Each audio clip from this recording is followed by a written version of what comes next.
Howdy ho, Andrew, aka Calfier here. Welcome to the Onion Buns and welcome to another edition of the Sunday Gaming Videos. So we're going to start on to MMOs now. And I have a long history in MMOs. So I'm going to do a quick synopsis and then I'm going to touch, for the next couple videos, I'm just going to touch on games that didn't really impress me or I didn't stay very long in, even if they did impress me. But before we get to that, here's a quick message. Hey all, just a quick mention here. Please like, subscribe, share, and comment on the videos you like. It helps with the YouTube algorithm, which helps me. Takes 2 seconds. So thanks in advance. Alrighty, so my history of MMORPGs is I started in, I don't remember the exact year, but I want to say it was 1992 or 1993 at the latest, in Neverwinter Nights on AOL. Now, Neverwinter Nights released in 1991, but AOL did not have, to get into it, you had to dial into AOL. And in Canada, there was no local number to dial in. You had to call long distance into the States to dial into their hubs and then enter AOL, which, you know, that we're talking huge dollars. You're paying long distance bills plus a monthly rate to AOL plus the hourly rate after 20 hours. So talking huge money. So I wasn't willing to do that. And I held off until AOL opened up a hub in Edmonton. And that's when I jumped in. Like I said, that was 92 or 93. And that was my first MMORPG. Now, some people out there like to say there was MMORPGs before Neverwinter Nights. There wasn't. What there was MUDs, multi-user dungeons. But a MUD is not the same as an MMORPG, though you will never convince the people trying to make that argument of that distinction. So don't even bother trying. They don't see the difference. And I think they're idiots for not seeing the difference because it's plain as nose on your face, but they just won't see it. So Neverwinter Nights was the first MMORPG, and it ran from 1991 to 1997, and it was hugely successful, yet AOS shut it down. Nobody's really sure why, because they were still making obnoxious money even in 1997. But we're not going to cover NWN in this video. In this video, I am going to cover 3 MMORPGs I beta tested, and one of them I was quite impressed with. The other 2, not so much. So, just so you know, after NWN, AOL made a pricing change. I think it was about 95 or 96, where Americans got $20 a month unlimited for AOL, but Canadians did not.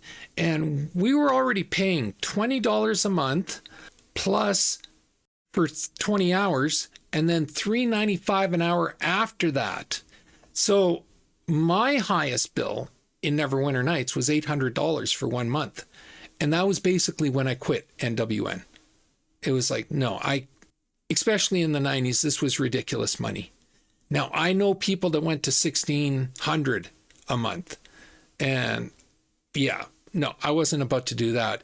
I was physically ill that I had been on enough to rack up $800. And that's when I left Neverwinter Nights. And I started going out and playing other MMORPGs that were coming out. At that time, there was The Realms by Sierra, which in a later video I will dedicate an entire video to. And the first one I beta tested was Dark Sun Online. And then I went on to beta test pretty much I alpha beta tested every MMORPG between then and Rift, honestly. So like I beta tested and alpha tested a lot of MMORPGs. So we're going to cover 3 of the ones that really didn't make an impact, in my opinion. All right. So we're going to start off with the best. The first one I want to talk about is Anarchy Online. It was a science fiction MMORPG. And, well, they like to say it was the first science fiction. I think, let me check it. I think Star Wars Galaxy was before it. But let me just double check the dates. Well, no, I stand corrected. Anarchy Online was the first science fiction MMORPG. It released in 2001. Star Wars Galaxy released in 2003. So, yeah, they were close together. But I only beta tested Anarchy Online. Now, I had a good feeling about this game, but there was just something off when I was playing it, and it couldn't hold my interest long term. But I still had a good feeling about it. It just never caught on.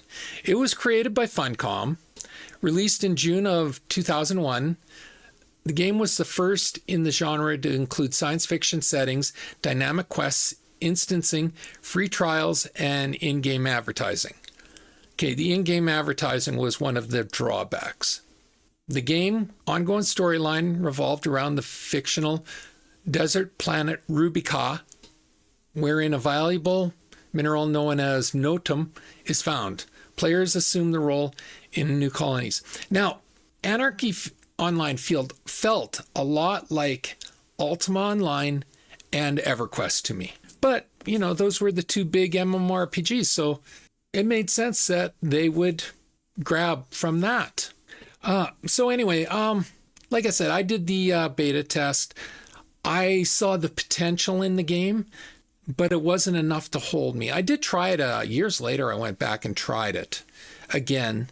And again, I only lasted a few months before I don't know. I really can't explain why. There's just something about it that couldn't grab my attention. And that was strange because if anyone knows me, I prefer science fiction MMORPGs. I really do. I don't know why. You know, I've always been more of a fantasy fan, but I prefer science fiction settings for RPGs and MMORPGs. Maybe it's just because I'm burned out on fantasy now. I don't know. Maybe that's what it is. So I'm looking at the wiki here. Anarchy Online officially launched to the public in June 27, 2001, in the United States and Norway on September 28, the same year as the rest of Europe. During its first month of release, many stability, registration, and billing issues hurt public perception of the game. And I do remember that now that I've read that. Some game reporters claimed it was the worst launch of an MMORPG in history of the genre.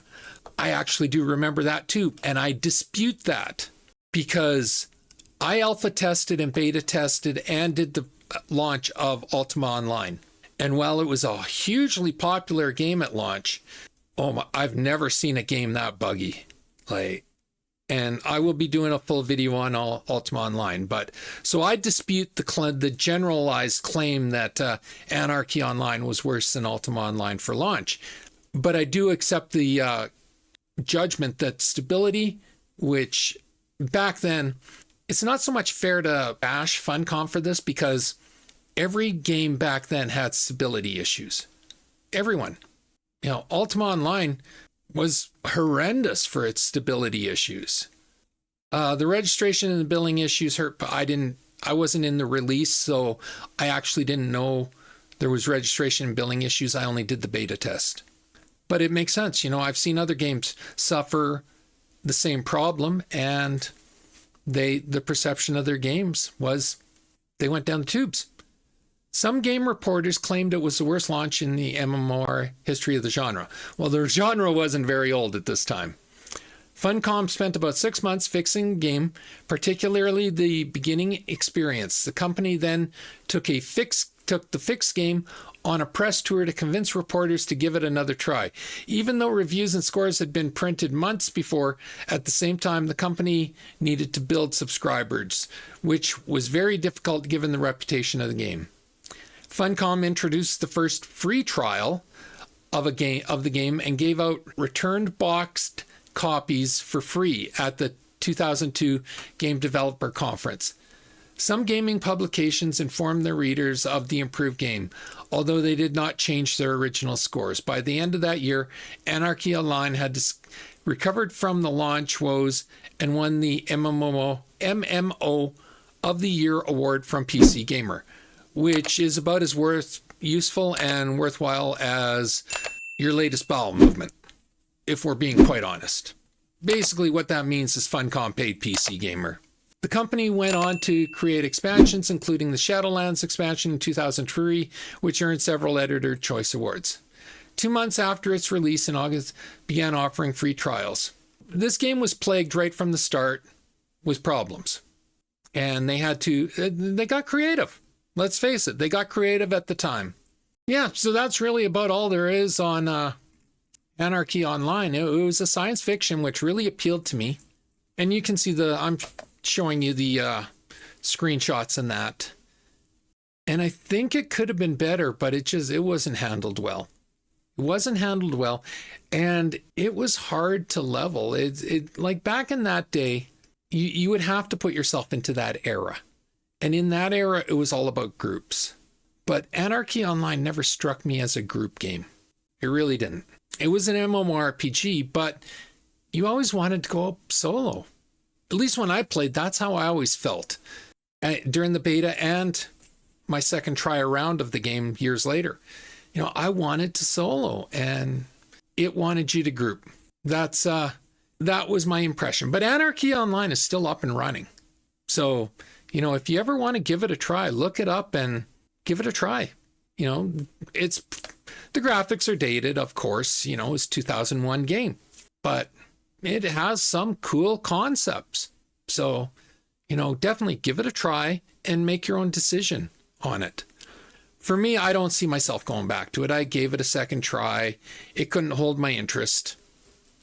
Maybe if Funcom came out with a newer version, an updated version with modern graphics and better storylines and just, everything better, maybe I'd give it another try. But short of that, I can't see myself going back to it. Alrighty. So before we move on to the next one, I'm going to give you the trailer for Anarchy Online. And, you can make your own choice from that.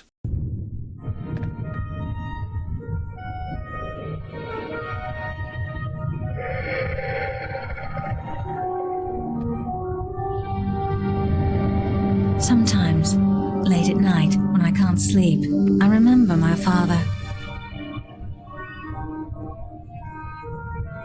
We lived in a rust park near Omni 1, in one of those porta-junk mobile homes.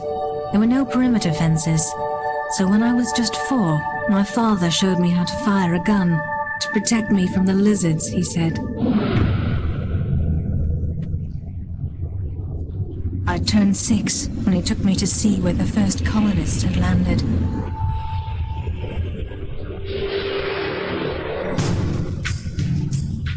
I remember I wasn't very impressed. I'd expected something monumental, but there was only concrete and steel and a holographic plaque inscribed with Omnitech corporate propaganda. The sights seen by the pioneers were long gone, replaced by an urban wasteland.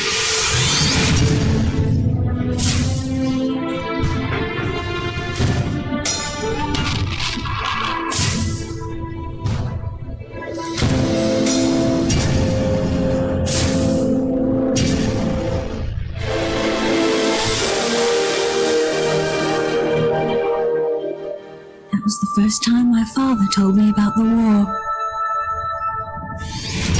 At first, Rubicar wasn't much more than a mining outpost. The workforce had been brought in from the asteroid belts from drilling operations on Mars. And Omnitech figured the miners would be pliant and expendable. Their mistake. My father said that the rebellion changed everything, and not just for the better. It's never that simple. Still, there's no home without freedom. And we needed freedom because we wanted to make Rubicar our home. My father taught me how to use a gun. Sometimes, late at night, I wonder if I'll ever be able to put it down.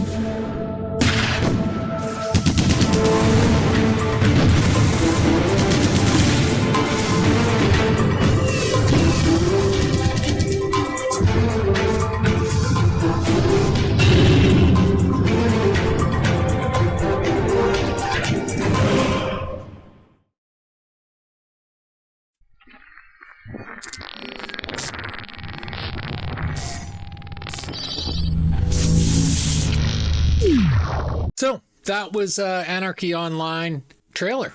Now, I think you can see, first off, it's dated. You know, like that was what passed as cinematic trailers back in the day.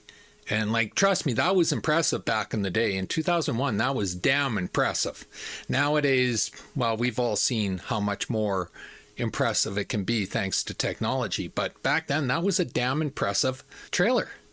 And you can see by the story that there was a story there and it was interesting. It's just the gameplay. I don't know. I can't put my finger on it. The gameplay just never clicked with me. So a lot of games I beta tested, I bought and played into retail. And the next one we'll be talking about, I did just that. But with Anarchy Online, I don't know what it was. It was just something about it just never clicked with me. You know, but personal taste to each their own, right? Alrighty, so the next one we're going to be doing is Asheron's Call. Asheron's Call is a discontinued fantasy, massively multiplayer online role-playing game for Microsoft Windows PC, developed and published by Turbine Entertainment Software. It was developed by the Turbine team with Microsoft's extensive assistance. It was published as a Microsoft title until 2004. The game was set on the Isle continent of Dareth and several surrounding smaller items and archipelagos of the fictional planet Oberyn. The game was played in large seamless 3D virtual world which could host thousands of players or avatars at a time. Released on November 2nd, 1999, it was the third major MMORPG to be released and was developed at the same time as those earlier games, Ultima Online and EverQuest. After initial success, its subscription numbers dropped as newer MMORPGs moved onto the market. Its host servers remained online for over 17 years after the game's original launch. Asheron's Call closed all its servers on January 31st, 2017, despite several attempts by the community to purchase or lease the intellectual property IP for the game. It closed at 12 Eastern. So I don't really have a lot of good to say about Asheron's Call. My guild at the time, I ran a guild in Ultima Online and we moved it to EverQuest. And then we, some of the members wanted to try Asheron's Call.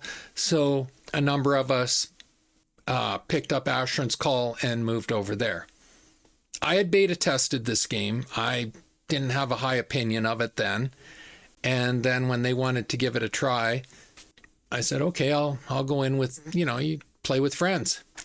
One of the things that I hated about this game is it had very tiny, the reason why they built it on islands and archipelagos is it had these tiny areas that you could play in. And they had these markers. So even if you were on the island, you couldn't explore the whole island. You had this tiny area to play in. And it drove me nuts. But the biggest problem with Asheron's Call was its PvP. It was unconsensual PvP. And it amazed me even back then that people did not understand after Ultima Online that you can't force PvP on people. I love PvP. Make no mistake about it. I have been a PvP fanatic since the early 1990s. But you can't force it on people in MMORPGs. You just can't. Ultima tried, Ultima died.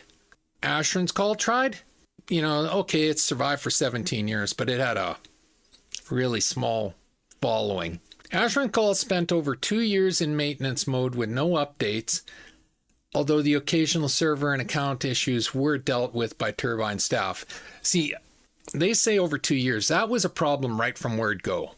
Turbine did not seem interested in fixing this game or supporting this game. They put the game out and they just wanted to make money. The late event to occur in this time of the chat being permanently disabled on the Dark Tide server in order to prevent in-game abuse. That was the other problem. The community in Asheron's Call was toxic. It was massively toxic. right from word go. And anyone's watched any of my videos on any topic, I'm not a touchy-feely, oh, I'm offended, oh, words hurt type of person. I'm not. And even I was like, I can't believe I'm reading this crap. The only other game I've seen with as toxic community as Asheron's Call was the beta test of WoW that I did. Like, it was horrendous. It was literally 13-year-olds acting like they were 25, but speaking like they were 13. That's basically how I describe it. By December 2016, Turbine was no longer developing MMORPGs, and the servers and account system were transitioned over to a newly founded studio called Standing Stone Games. But the Asheron Call IP remained with Turbine and their owner, Warner Brothers Interactive Entertainment. The game closed January 31st, 2017. And yeah, there's really not a lot more to say. As I said, these are 3 games that did not stick with me, did not click with me. In Asheron's Call, I felt the gaming area was very confined. Very confined. The forced PvP was just completely unacceptable. And the lack of support from Turbine just, there was better games out there. So that's what you did. It's like, I believe we jumped from this game, 2002. We jumped from this game to Star Wars Galaxy, which we played quite a while in Star Wars Galaxy. So, and we were still playing EverQuest. Like, even though this game came out at the same time of EverQuest, make no mistake, they didn't compare. They really didn't. EverQuest was a AAA game. This was a B-grade game at best, in my opinion. I'm sure it's got, well, it obviously had a few fans to last to 2017, but, it wasn't a good game. Asheron's Call took 40 months plus 8 months of beta testing, to complete. It was originally scheduled to ship during the fourth quarter of 1997. Production was delayed over a year because of the inexperience of the production team. That's understandable. Back then, this was all a new genre. So it was understandable. The people you were hiring had no real experience in this unless you were poaching off of EverQuest and Ultima Online. Like, even NWN that I loved, they didn't have a huge team, and theirs was it wasn't the same type of graphics or anything. So, you didn't have a lot of knowledgeable people out there to hire. So that makes perfect sense. The finished product contained approximately 2 million lines of code. There were 6 servers available at launch. Asheron's Call launched 9 months after EverQuest. On November 2nd, 1999. In the United States, it sold 57,143 copies and earned revenues of $2.64 million by early 2000, which is, back then, that was fantastic. Asheron's Call had 80,000 players by the end of its first year. Okay, that wasn't spectacular, but it was good. By the end of 2000, its subscription rate was third behind Ultima Online and EverQuest, with 90,000 subscribers from 200,000 box sales. But the difference is EverQuest continued to grow, whereas Asheron's Call hit their mark and they fell. While neither Turbine nor Microsoft have been forthcoming in releasing exact subscription counts, it is believed that Asheron's Call peaked in popularity in the early 2002 at about 120,000 counts and has since dropped below 10,000. Dark Age of Camelot had 200,000 subscribers in May of, and that was, Dark Age was brand new, taking Asheron's Call a spot as third most popular virtual world.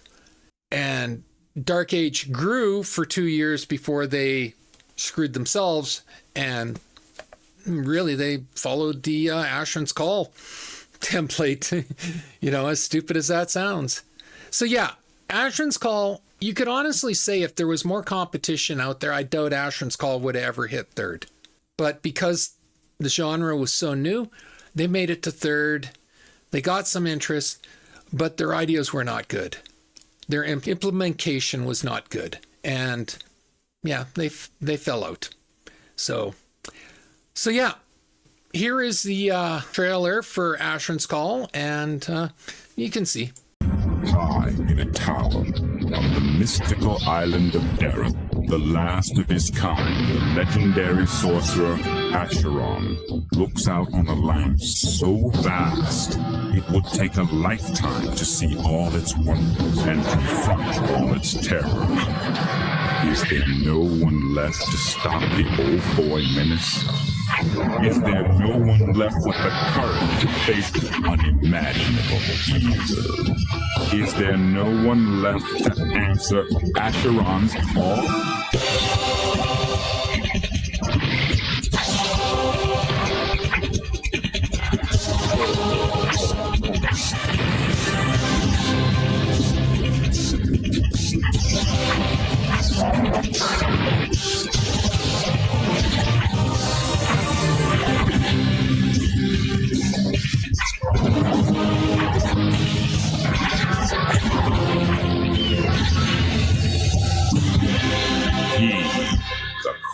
So I just want to point something out here.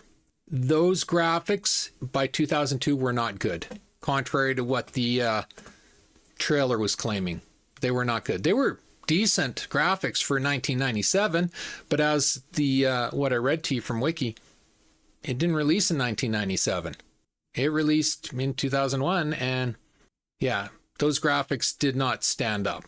Like EverQuest completely blew away those graphics. Star Wars Galaxies, Dark Age of Camelot, they blew away those graphics. So Asheron's Call was already behind the 8 ball right from word go. Because let's face it, MMORPGs are a visual genre. Like, I love storytelling.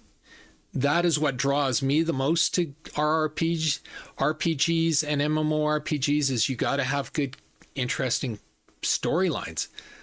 But you also have to have decent graphics. And in 2002, those were not decent graphics. Not remotely. So yeah, that was Asheron's Call.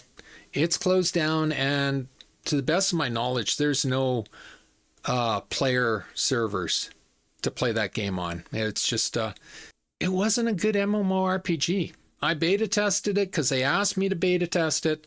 I joined my guild there because a number of my guild members who did not beta test it wouldn't listen to me and wanted to try it. A couple of them even liked it, to be honest, but that's their problem.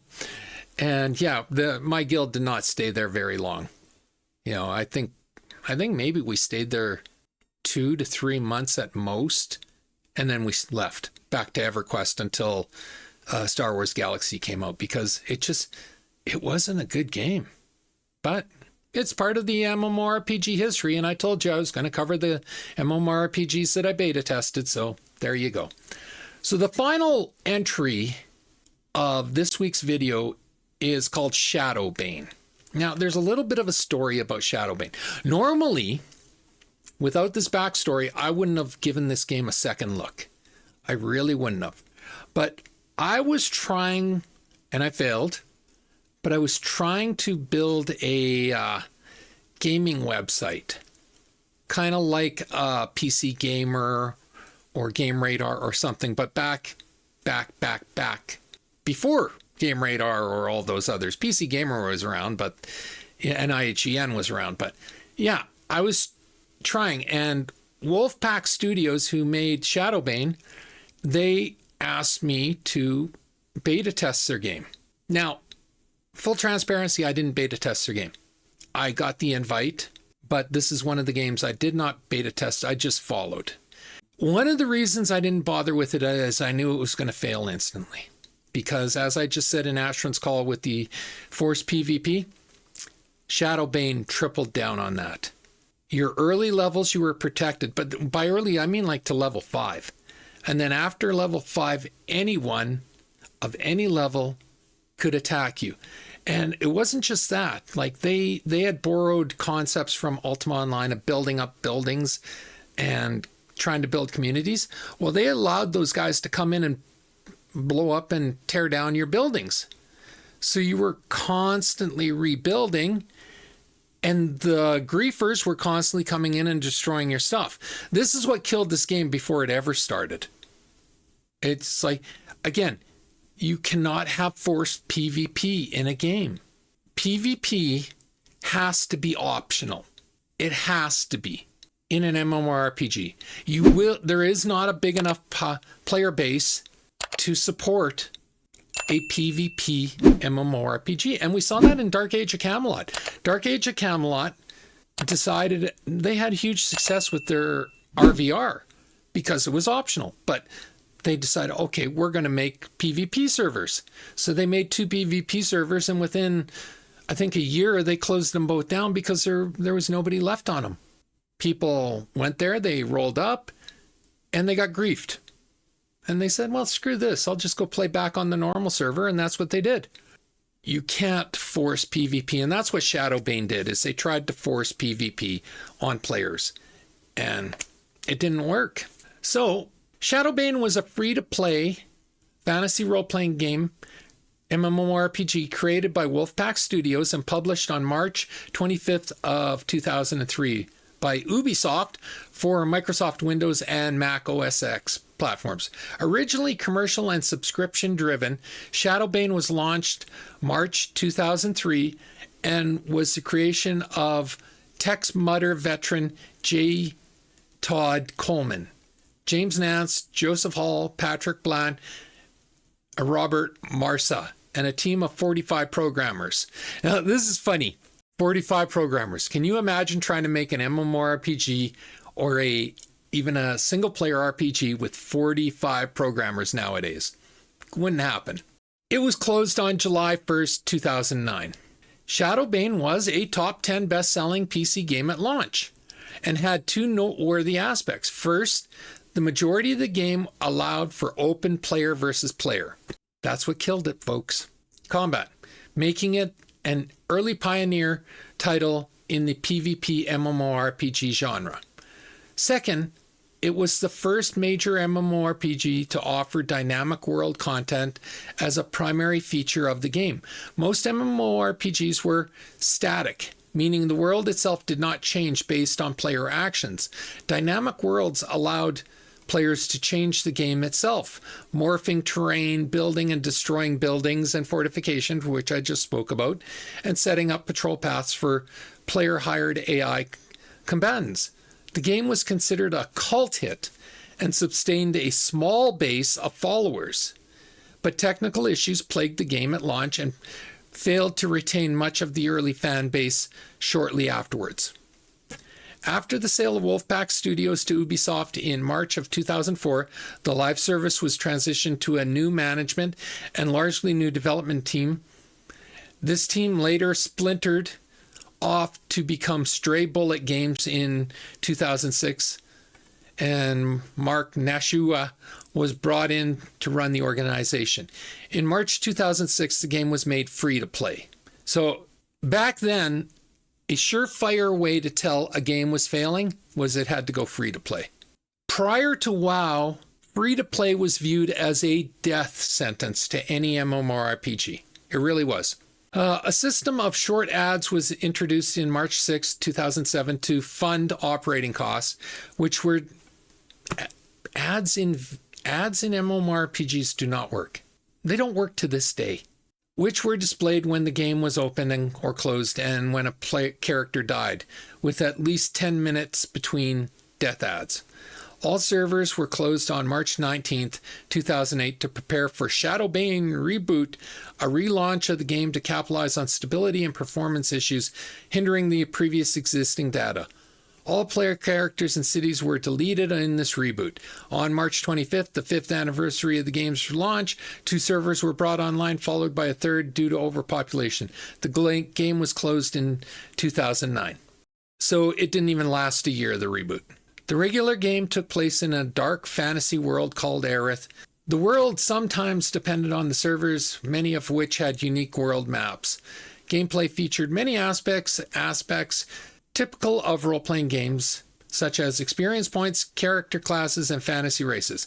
The original Shadow Bane received generally favorable reviews according to video game review aggregator Metacritic.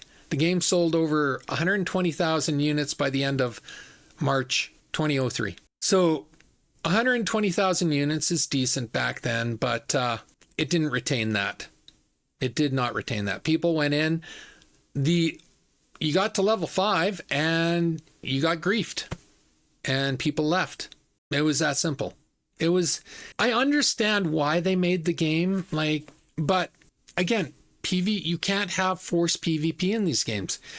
It's such a small demographic of gamers that like forced PvP that it can't support these big games. Simple as that. And the destroying of buildings and fortifications that you have built, that gets old really quickly. Really quickly. When you build your house, you want your house to stand. You don't want some jackass coming along and destroying it.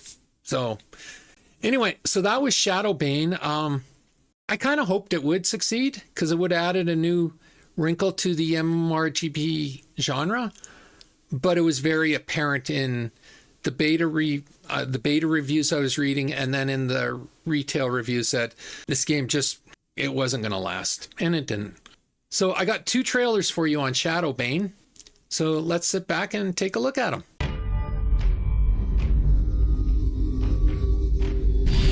Betrayal. A curse. The age of strife begins.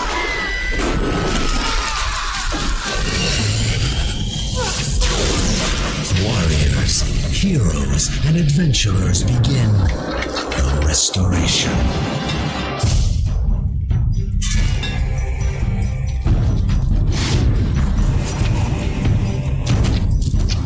Strong leadership is needed for survival.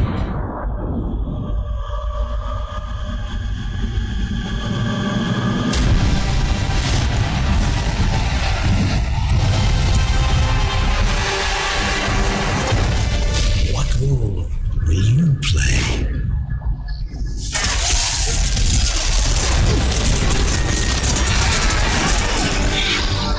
Join the battle for supremacy. Let chaos rule. Shadow Bane.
So there you go. That was Shadow Bane. Like I said, it wasn't very impressive to me when it was being made, and it looks even less impressive nowadays. So that was the start of my MMORPGs.